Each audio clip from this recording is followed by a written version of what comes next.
All right. And as everybody else has mentioned, I can barely see you. You guys are just a bunch of things in the lights back there, which is probably good for me. So what I'm going to talk about today, keeping with our chaos theme, is living on the edge. And we'll get into a little bit more of the details, but first, I want to talk about the evolution of your typical service. And in my case, we'll concentrate a little bit on RESTful services, but really this doesn't necessarily have to apply just to REST. So when you're first building a service, you probably have a couple of design principles in mind, some of your favorite quotes. This is one that comes up a lot from Josh Bloch, right? APIs are forever, and I'm going to get this perfect. I'm going to put a lot of thought into this. I'm going to make sure it's very useful. And then another common quote that people like to discuss a lot with good design is that there's nothing left to take away, right? It's simple. You're not going to put any unused features in there. You're going to wait until somebody actually needs them. You're going to not put in those low-value features. And so keeping with these pretty good design principles, someday you have your beautiful service. And hopefully you thought about these previous concepts, but maybe you didn't. You could have also had an API that you threw together because you're a Destiny player and you wanted something cool, maybe with Alexa, to integrate with your Destiny apps. But now your API is popular. And now people want more from it, and they want more functionality from it. And so now you're stuck with maintaining it, which means you're going to have a series of changes. And your first couple of changes are hopefully going to be your compatible changes, right? You're going to just add a little bit of new functionality, adding some more data that people want. And these are usually done in a backwards compatible way without actually a lot of thought from you. And they might be done with some forwards compatibility in mind, but maybe not. And that change went well. Except now you have this one application that was written, and it really wants that new field or that new functionality, and it relies on it. It absolutely needs that in order for that app to function at all. So they want to be able to either detect and report compatibility issues, or they want to fail gracefully, but they need to know if this feature is available in order to work like this. And so your first solution is, hey, maybe I need a version. And it can be really simple if it's a cloud deployed, and just you stick it in the API or you shove it somewhere in your documentation. But then as you get into this, it becomes more complex than you kind of expected. How does the client discover the versions there? How are you maintaining it? Are you handling all the flows for these different versions that you have through one deployment, through one API? You have several deployments. If you have separate deployments, now you've got forked code. Are you doing something different? And you've kind of solved this, maybe with a little bit of duct tape. And that went well until this application threw an exception on your totally backward compatible change. Right? I just added a new field. What do you mean you threw an exception?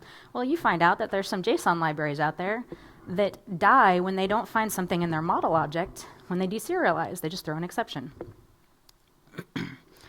And this surprises you a little bit, but you work through it with them. You figure out how to configure the library correctly, or they just add the new field, and you kind of get past this. And it was a little bit rough there for a little bit. And now you have your first breaking change, because something went wrong, and it went wrong in a bad way. Either a horrible, horrible defect that you just can't allow to stay there, and you have to make a breaking change to fix it. Also, there are some things that people don't necessarily think about as breaking changes, like adding a new type to an enum, depending on your serialization form. That can be non-passive or non-compatible and cause problems. So now you're forking your versions. You've got both of them out there so that people can choose when to upgrade. And now you've got a lot more problems than you had in the first place. Because now you have to worry about your versions, all the client apps and the versions they're using. You have to worry about if you're cloud or not cloud, and how many deployments you're now managing. And how long are you going to keep these versions around, especially if that first version, the reason you made that change was because it had a horrible defect that you really don't want anybody else to encounter. And there's a cost to all of this. And at this point, you kind of decide, maybe I didn't do this right in the first place. Maybe there was something better I could have done. So, why am I going to talk about this? I've done services, web services specifically, probably for the last 10 years or so. And we've kind of jumped around this versioning talk a lot, both internally and externally. And then I started working on FHIR, which is a healthcare standard essentially that that lets you expose healthcare data in a standard way following REST-like patterns. And it's kind of in beta mode, which means they're making massive amounts of breaking changes to the spec on purpose in order to get it right before it's widely available. Which means now I am living this breaking change issue and how to deal with all of this, both from a client perspective, because I am a consumer of the spec and implementing it, and from the server perspective, because I'm trying to allow my client applications to be able to upgrade and deal with all these different breaking changes that the specification is forcing on people, essentially. So, given all of this in our previous beautiful service that we released, let's talk about Athena a little bit. APIs do not spring to life fully formed, ever. They don't. It's not going to happen. Even if you follow really great design and development processes, you're not going to get everything right day one. And then continue to get everything right for the lifetime of your service. I don't know how that would ever happen. And then if you're implementing standards, these also often go through iteration and feedback. OAuth 1, like nobody really implements OAuth 1. Everybody implements OAuth 1.0a because there was a security defect. OAuth 2 took a lot of iteration prior to it becoming final. HTTP has a version. If you're implementing a standard, you also have to consider these versions and how to deal with them. So the other thing that we have to kind of get used to before we can kind of accept this idea of versions is that correct is very temporary. For some reason, this is something that's hard for people to swallow. There have been arguments for a long time in the RESTful space that you don't need a version. A lot of people pointed to Twitter at the beginning and said, Twitter doesn't have a version. Why do we need a version? And then Twitter added a version. Even if you did everything perfect, this means that you would have perfect forward and backward compatibility. And not only that, because maybe you think you can achieve that, every client application you have in order to really use this has to also have perfect forward and possibly backward compatibility. And that's really hard to achieve. It's interesting also to me that this is a surprise to people that they should think about versioning in web services, because all of our libraries, pretty much throughout the history of computer science, have versions. And when they didn't, things got deployed and broke things left and right. So why wouldn't REST? It is a service. And also, if correct was a permanent state, we wouldn't have legacy code or tech debt. It wouldn't exist. So what are you going to do? So first, we're going to talk about this a little bit from you producing a service perspective. You have to plan for changes. Go into your service thinking about this when you're into the design phases. And it's not just versioning. This is a holistic approach. This is, how am I going to document this? How are people know what my service does and doesn't at different points as I release changes? This involves your plan for development, your release, your support. It's everything. And once you think you've kind of landed on your approach to this, you're going to need to document it. All right. We're going to take a little time out and talk about API gateways because it's all the rage, right? I'm not actually going to cover this very much because API gateways are great for allowing refactoring under the covers of your services. And they're great when you own the clients because you can know what you can put in between to kind of hide some of these complexities. But you have to keep in mind you're not getting rid of those complexities. Somebody still owns the code that sits in that API gateway that is hiding some of these changes. And so I'm not really going to mention this anymore. I may mention it one more time, but otherwise we're not going to talk about much for this because it doesn't solve most of our problem. So one of the first things we're going to think about when we're designing is your versioning scheme. Just choose one and document it. I don't have a lot of real opinion on what you choose. I like semantic versioning because most people are familiar with it, and it's very common. I will say the patch portion is probably not really applicable to an API because you really don't want people to be able to choose whether or not they get your simple defect corrections. Usually it's the major minor that really matters. You can also use dates. I've seen people use timestamps as versions. The thing I don't really like about dates is you can't really look at the version and understand if something was a breaking change or not, right? You have to go to documentation to figure out if there was a breaking change or not. And then think about what is backwards compatible for your API, for your data representation, because it varies, XML, JSON, binary representations, it all varies a great deal on what's considered kind of backwards compatible. Once you decide what's backwards compatible, document it, and do not forget to document examples of breaking changes so that people can understand this. So some examples of versioning documentation that you'll see in the wild. GitHub is the one that a lot of people refer to when they talk about versioning APIs. They have some pretty good versioning. You'll see in most of these that it talks about what the current version is, what past versions are, and how do you request a version. Facebook actually versions their platform and other services separately, and they document that very well, as the why they do that. And then FHIR's API has a ridiculous amount of documentation on versioning because they're making so many changes right now. And it goes into depth about breaking changes, including the fact, by the way, that they don't consider anything a breaking change right now because they're beta, which is interesting. But so it's like version 1.0 to 1.1, there's massive breaking changes and renaming, and it's fun. But at least they document it. So when I'm talking about the complexity and why I really started feeling this pain in the last couple of years, these are all the published versions of FHIR right now. Each of those different categories are kind of what we would consider their major releases, what you'll likely see in a production system testing it out. But they release versions for hackathons. They release versions for you to test and give feedback on the spec. And we do try to upgrade at least to 2 or 3 of those out of the year, which means all of our client applications may be dragged along with us, depending on if they're early adopters. And this is when I really started feeling some of the pain, both from the server and the client side for this. And then they also document their version history, their changes, though at a much higher level than what's in SVN for each different release and breaking changes that are in each one. All right, so another timeout. I've been kind of throwing out cloud out there, and it does make a difference a little bit.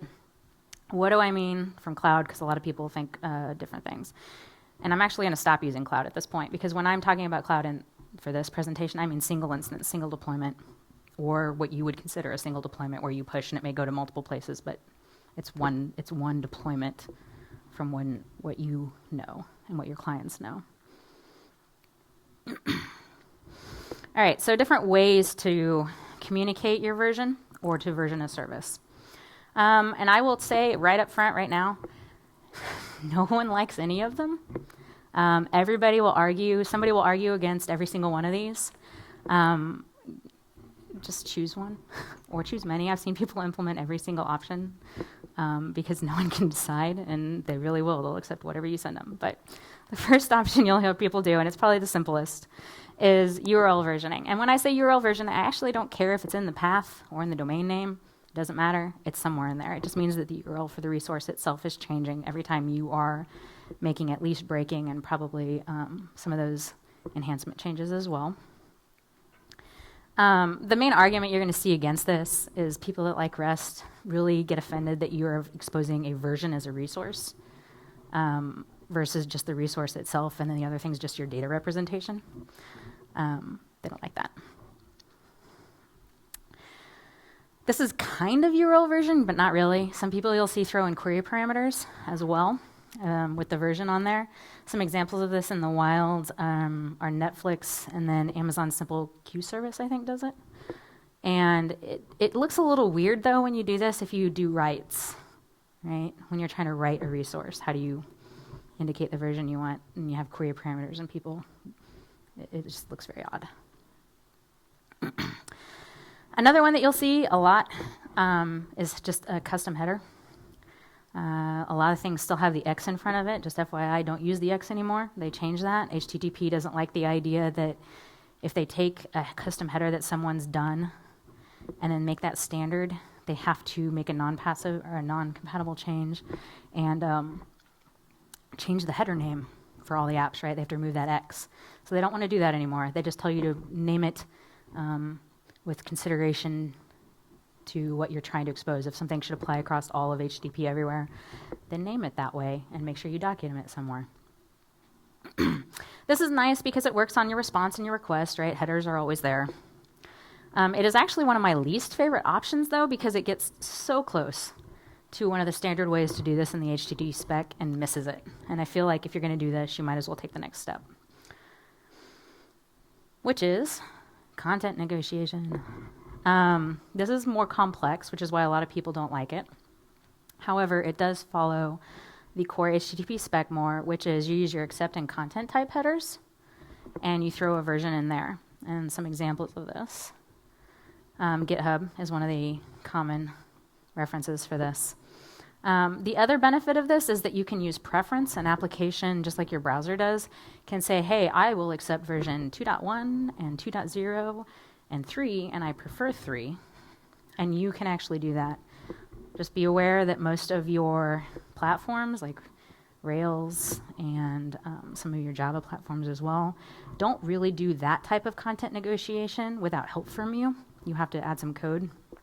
They'll just do some very simple, what they want, and then whatever first in your list, and they'll just kind of do whatever's first in your list versus theirs. And then you can also go with the custom content type and then throw the version in there as a property. Arguments against this one is that the version isn't present in the URL, and people that like the HATOS aspect of REST would like to just be able to link to exactly what the person saw or the client app saw, and you can't do that. And you can't do that when you stick something in a header. So some of you guys might be thinking about feature flags at this point because they sound really cool. They aren't really for this problem. They are great for continuous deployment and internal pipeline management and canary deployments.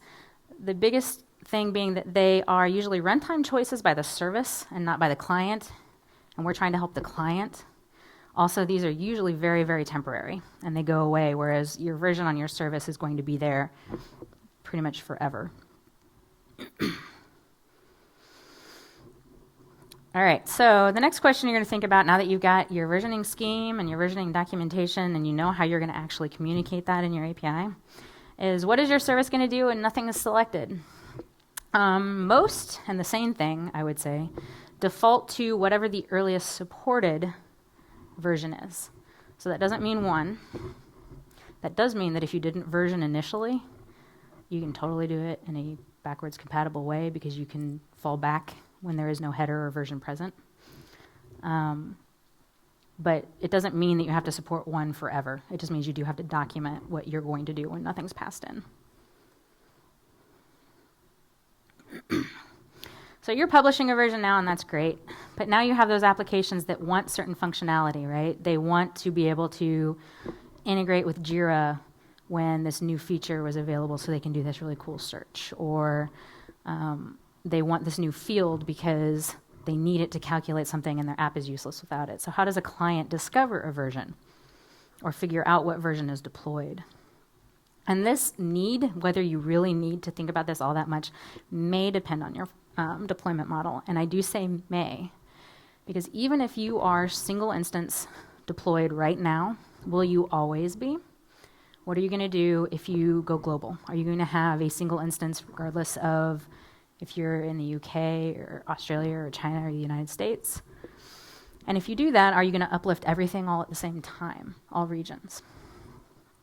And I bet GitHub, a lot of the GitHub developers didn't really think about this much when they started developing their apps, but GitHub, while the main version is single instance, they have the enterprise version, and most of the apps actually are able to run against enterprise, and enterprise uplifts whenever the person that owns that enterprise solution uplifts. So they may be very far behind what the core GitHub API is, and your application probably needs to handle that.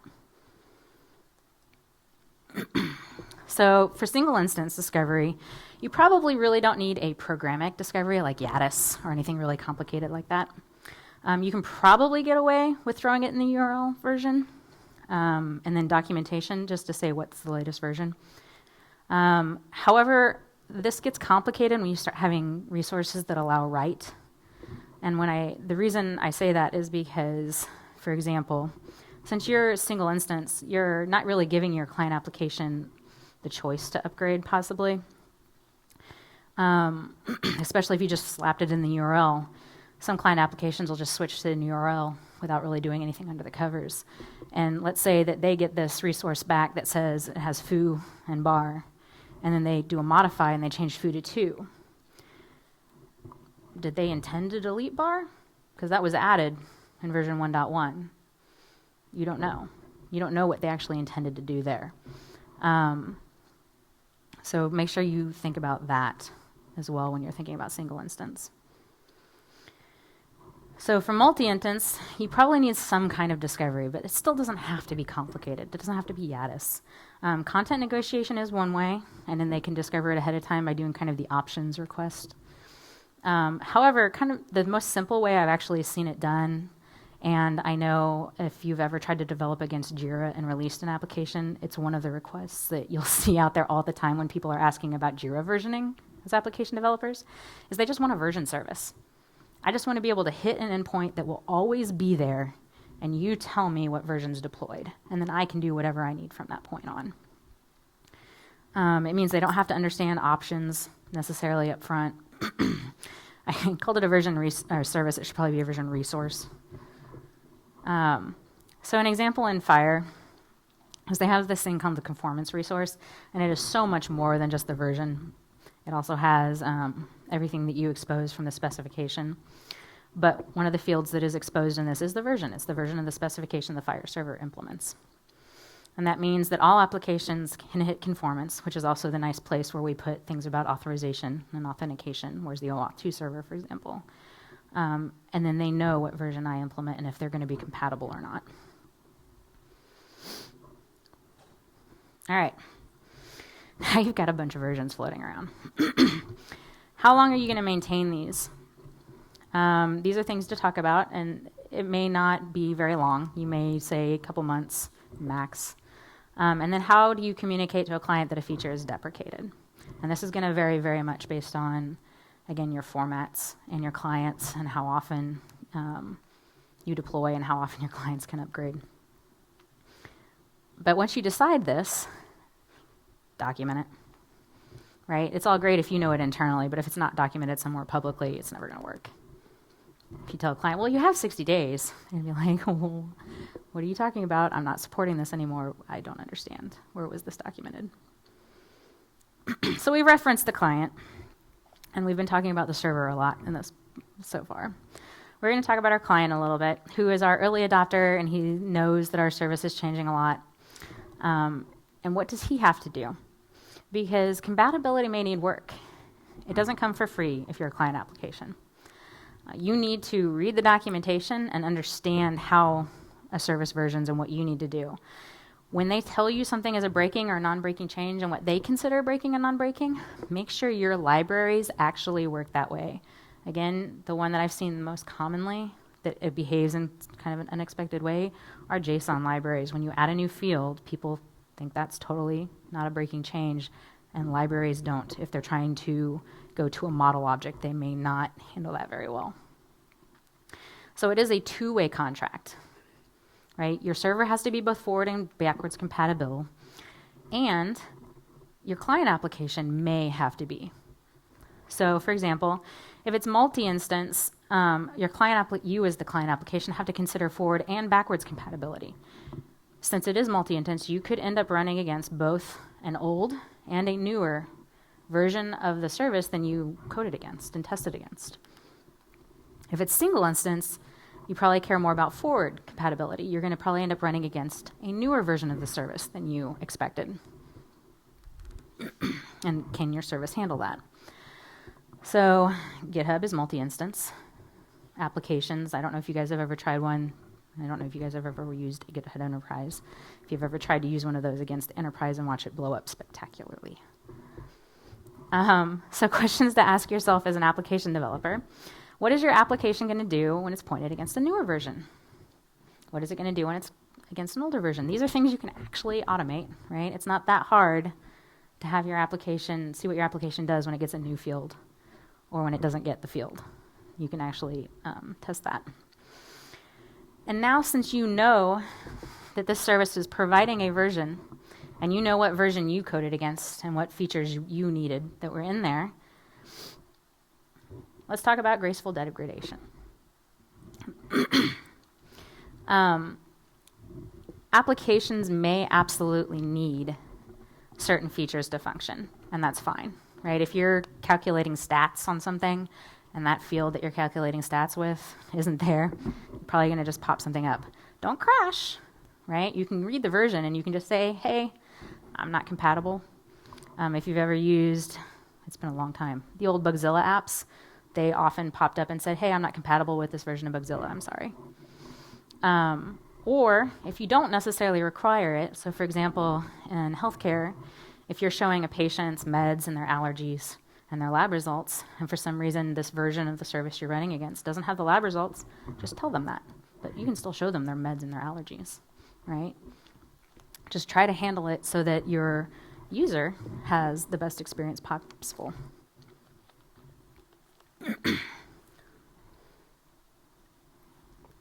So, this is a lot to manage. And I'm not going to lie, sometimes it takes a little bit there. Having it all documented and thought out ahead of time helps. But you're going to go crazy at some point. So we're going to talk a little bit about things that apply to both clients and servers. So maintenance, this can get to be a pain, right? Are you forking your code? How are you handling the different versions? You don't need to fork it. You really could just have separate instances, right? And tell people to upgrade or do different versions.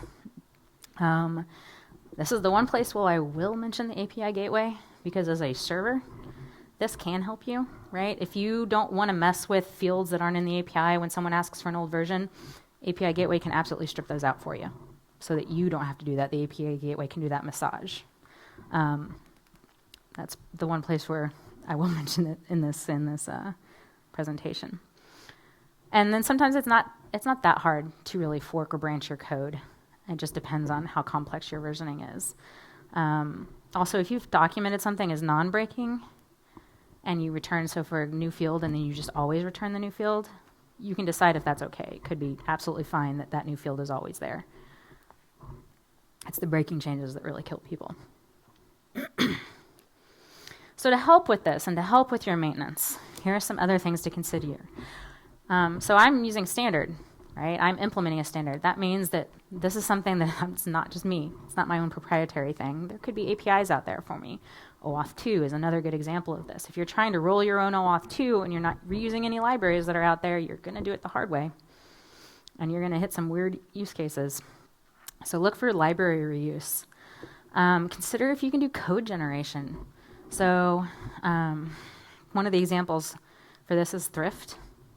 Right? People like to generate applications and stuff using the Thrift models and things like that. The FHIR spec is very complicated underneath the covers, but guess what? It's written in XML, which means I could parse it, and people do with the reference libraries parse that and generate the code, which makes it a lot easier if you're having to manage versions and upgrade. And if there's not open source out there, there's not public libraries out there, and you're having to do this, consider open sourcing it, because you're not the only one doing it, right? If you want this thing to become popular, if you want it to live and people to actually implement it and use it, making something open source helps get that adoption, because people aren't facing the same changes that you are, or the same challenges that you are, and having to do everything from scratch. And then hopefully also, if it's popular, you have a community that can help you maintain this. So it went a little faster, but in review, The main things that you really need to get out of this, even if you release right now and you're like, I really don't need versioning because I don't believe Jenni, it's totally fine. If you follow some of the practices we've talked about here, if you decide you need versioning, or again, going back to my awesome Destiny example, if you guys ever know Bungie and honestly Pokemon Go apparently also, they don't care, they just break the applications all the time. That's fine, you can totally do that. But if you ever have to, and you follow some of the principles in here and you didn't have a version initially, it's totally fine. You can add a version as soon as you realize you need it. Because you can do that fallback. You can say, well, if you don't provide me something, I'm going to do this, and here's all my new documentation for you on how we're going to handle this. Version, pick at least one. Way to do it, pick all of them if you really want to. I'm not joking. There are people that use the headers and the URL and the parameters, and they just say, just give me one and I'll deal with it.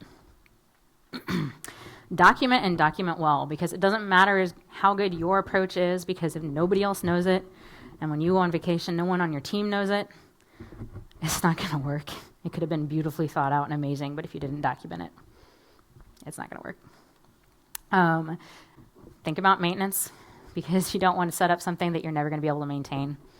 The forking or not forking your code, multiple deployments, and considering how to do that ahead of time. Definitely deprecate. Please don't keep your versions out there forever. That's just crazy. I know that things like Maven and your deployment systems and Red Hat, they kind of allow you to sit on these old versions of libraries, but it does no one any good to do that. So don't perpetuate that into this new world where you actually have control over what's available. And then consider your timeline, and again, document your timeline. And then as an application, consider graceful degradation and what you can do. Talk to the people that are telling you your functional needs, if you actually have someone that's doing that. And talk to them about what is necessary and not necessary and what the app should do in certain cases. And think about that so that your app's not just blowing up and erroring left and right, because that's no one likes that. And that is it.